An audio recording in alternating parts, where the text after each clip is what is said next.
লাল কাপড় এবং হলুদ কাপড় পরা ডাইরেক্ট হারাম বলা কঠিন।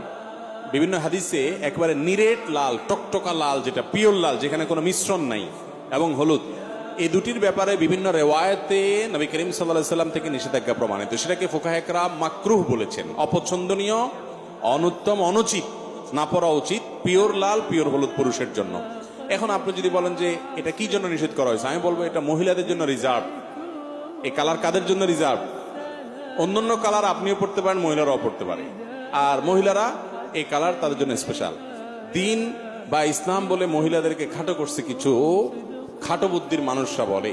আপনি দেখেন পোশাক আশাকের ক্ষেত্রে মহিলা যেই কালারের ইচ্ছা সেই কালারে পড়তে পারবে, পুরুষ পারবে না, রেস্ট্রিকশন আছে।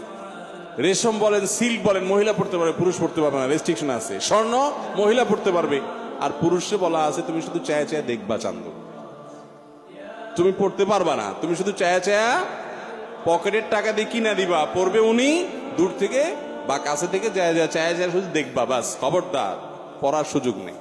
এরপরে বলে মহিলাদের ছোট করছে বলে।